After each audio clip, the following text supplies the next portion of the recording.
According to its mission statement, the Metropolitan Museum of Art collects, studies, conserves, and presents significant works of art across time and cultures in order to connect all people to creativity, knowledge, ideas, and one another. It is one of the most famous museums in the world, known for its massive collections of pieces spanning over history. The Met, despite what some may think given its size, is a nonprofit, making this mission statement central to its operations. The exhibit Divine Egypt is held by the Metropolitan Museum of Art. The exhibit went on display in October of 2025 and will be coming down in late January of 2026. The exhibit is said to reveal the many roles deities played in people's lives, providing them with meaning in front of life's uncertainties and the permanence of death, by looking at how Egyptians depicted their gods. Divine Egypt contains carvings, rings, mirrors, writings on papyrus, and massive statues, truly representing the diversity present in the collections of history museums. The exhibit is broken into portions, including the entry point, Divine Egypt, expressing the divine, which focuses on Horus and Hathor, ruling the cosmos, which focuses on Re and his counterparts, creating the world, concerning multiple Egyptian creation myths, coping with life, which covers how gods were relevant in the day-to-day lives of the ancient Egyptians, and overcoming death, concerning the role of the gods in the death and funeral processes of ancient Egypt. The exhibition is clearly a comprehensive one, with so much space dedicated to it, as well as almost 250 works of art. Many of these pieces, as is common in museums and nonprofits, are on loan to the Met for the duration of the exhibit. These pieces largely come from the Museum of Fine Arts, Boston, the Musée du Louvre, Paris, and the Nye Carlsberg Glyptotek, Copenhagen. The material culture that is the collection's pieces is already intriguing to most, given its age and foreignness related to modern American culture.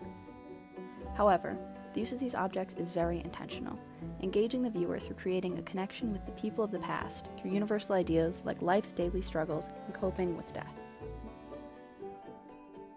Through the Met's website, viewers are provided with a free audio guide, which can be an aid to those who are visually impaired and wish to experience the history that the Met has on display. The content of this audio guide was curated by an extensive team of experts in Egyptology. There's also a large print version available of all the text signage throughout the exhibit for those with vision impairments. Available through the website, there's also a tour of the exhibit. The Metropolitan Museum of Art already has a very accessible pricing system. For New York State residents, tickets to the Met are pay what you wish. This film tour of the exhibit can make the content within it more accessible to those who are out of state or have impaired mobility and cannot walk the large exhibit. All of the collection's pieces on display within the exhibit are also available online, adding another layer to its accessibility and reinforcing the Met's dedication to connecting all people with knowledge, as they proclaim in their mission statement. The tour, of course, can also be considered as museum interpretation, as well as the signage which accompany the pieces on display and the audio guide, as they all serve to help the viewer make sense of what it is that they are viewing. The tour, of course, can also be considered as museum interpretation, as well as the signage which accompany the pieces on display and the audio guide, as they all serve to help the viewer make sense of what it is that they are viewing.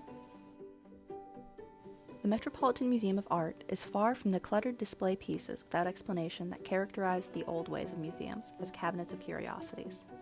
Museums have come far, and the Met is one of the clearest examples of this. Items in Divine Egypt are placed thoughtfully and given their own space and explanation, not cramped together. There is adequate signage and tours available to really explain to the viewer what they are being shown, instead of just showing them. In this way, the Met and Divine Egypt are examples of museum education and interpretation, which museums have progressively been leaning more into. There is, however, an elephant in the room. Egypt has, for a while, actively pursued the repatriation of their sacred artifacts, including mummies. It is not a secret that many pieces used in the study and teaching of Egyptology were in fact looted. The Met itself has attempted to refrain from holding any of these looted pieces, doing rigorous background checks on the provenance of all objects in their collection. However, in 2019, the Met discovered it had been given a false story regarding the origin of one of its pieces. As a result, it returned the gilded coffin of Nejamonk to Egypt. While this case was a positive one, there are many mummies of animals on display in Divine Egypt. These animals were seen as vessels through which the Egyptians communicated with their gods, making them profoundly sacred. The fact of the religious and cultural importance of the mummies and Egyptian artifacts to modern Egypt, which actively fights for their repatriation, may cast a shadow on Divine Egypt as an exhibit.